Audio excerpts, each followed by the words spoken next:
I just invested $42,000 into the stock market, and more than $34,000 of that went into just 3 companies. I've never moved that much money that quickly in my life, so this felt very real. In this video, I'm going to show you exactly what I bought, the prices I paid, and why one of these positions, Microsoft, probably looks completely wrong to a lot of people right now. These are not lottery tickets. These are durable compounders. So here's exactly where my money went. My top 3 purchases in February 2026 were Amazon, Meta, and Microsoft. And yes, Microsoft is in here. I'm saving that one for last because that is the stock I expect a lot of people are going to disagree with. Let's start with Amazon. Amazon was already an existing position for me. In February, I added another $6,215 at an average price of $206 per share. That brought my total amount invested in Amazon to $9,543. At the time of recording, that position is worth about $9,700 or roughly 9% of my portfolio. My Amazon bet is really an AWS bet at the core of it. I think AWS is becoming more deeply embedded as core infrastructure for the AI economy. A lot of people still talk about Amazon as if it's mainly cloud plus e-commerce. I think that framing is outdated. AWS is the crown jewel. Amazon reported that AWS did $128.7 billion in sales in 2025. Management also said AWS backlog reached $244 billion. And Amazon said its custom chip business has passed a $10 billion annual revenue run rate. To me, that is no longer just a cloud growth story. This is Amazon building one of the foundational compute utilities for the AI era. So why buy now? Because the market is still treating Amazon spending like a problem when it may actually be evidence of demand. The market saw massive capex and flinched. I looked at the same thing and came to the opposite conclusion. If AWS demand is still outrunning supply, still compounding at that scale, then Amazon is not building into empty space. It is trying to keep up with a wave that is already here. That is very different from speculative capex. Then there's the optionality. Amazon may still be early in turning its logistics machine into a much bigger everyday life platform. That is what keeps the story interesting beyond AWS. Just this week, Amazon launched 15-minute grocery delivery in Brazil, and Amazon Pharmacy said it plans to expand same-day prescription delivery to nearly 4,500 US cities and towns by the end of this year. To me, those are not random side projects. They are signals that Amazon is still widening the reach of its logistics network into groceries, into medicine, and daily essentials. So when I buy Amazon, I'm not just buying retail. I'm buying AW first, and then I'm getting a free option on Amazon becoming even more embedded in the physical operating system of everyday life. Next is Meta. Meta was also an existing position for me. In February, I added another $11,114 at an average price of $659 per share. That brought my total cost in Meta to $12,440. And at the time of recording, that position is worth about $12,232, or just under 12% of my portfolio. My Meta bet is really a data and intent bet. I think Meta has one of the strongest commercial feedback loops in the world. A lot of people still reduce Meta to being purely an ad company. I think that is way too shallow. Meta sits between attention and action. And that matters because the most valuable ad inventory is not just random eyeballs.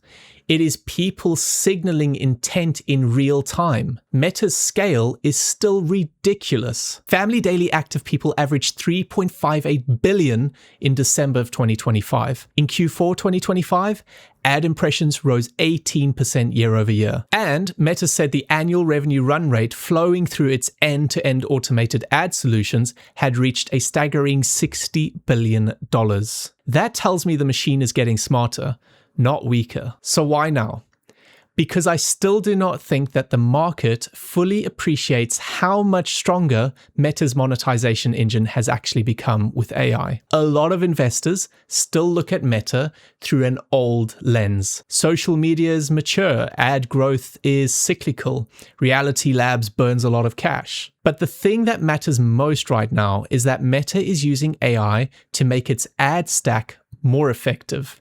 And that is already showing up in the business. So if sentiment is still anchored to the old story, while the monetization engine is actually improving, that is exactly the kind of asymmetry I want to see. Then there's optionality in wearables and marketplace. If Meta wins in the ambient computing space, its data moat gets richer and deeper, and that is a much bigger story than just digital ads. There's also the fact that Meta's smart glasses push is no longer theoretical. Essilor-Luxottica's 2025 results said Meta and Essilor sold more than 7 million smart glasses in 2025. And in late 2025, Meta rolled out marketplace updates with collaborative shopping tools and Meta AI integrations to improve discovery. Why does this matter?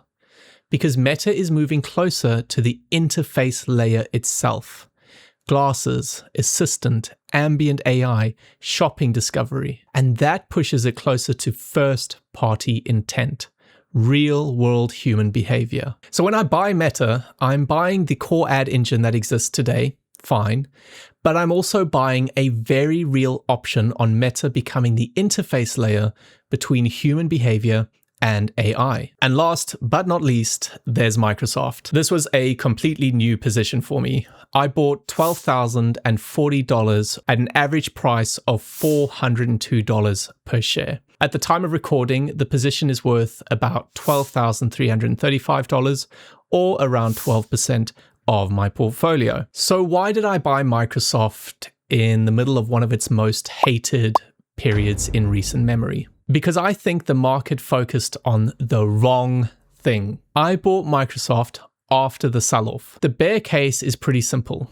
The market is worried that Microsoft is spending too much on AI without enough acceleration to justify it. And a lot of people think it is too reliant on OpenAI related demand. And to be fair, I understand why that scares people.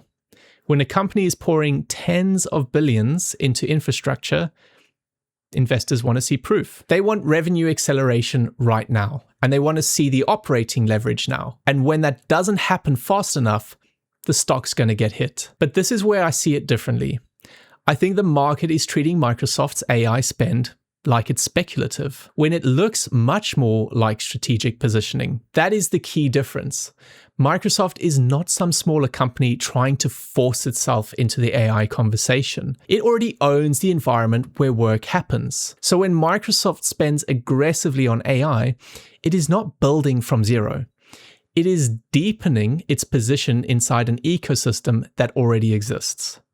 That is why the setup interests me. By January 2026, paid Copilot seats grew over 160% year over year to 15 million. So even if the market is disappointed by the pace of overall acceleration, this does not look like fake demand to me. It looks like real enterprise adoption taking shape inside the core workflow stack. My broader Microsoft thesis is that it may become the default AI layer for work, and maybe even the platform for the agent economy. That is ultimately the bigger idea. If AI becomes embedded in day-to-day enterprise workflow, Microsoft is in one of the strongest positions on earth because it already owns so much of that software layer. Those workflows run through it. And I think the optionality goes well beyond just adding AI features into Office. At Build 2025, Microsoft explicitly framed this moment as the move into the age of AI agents. Around the same period, its commercial remaining performance obligation reached $625 billion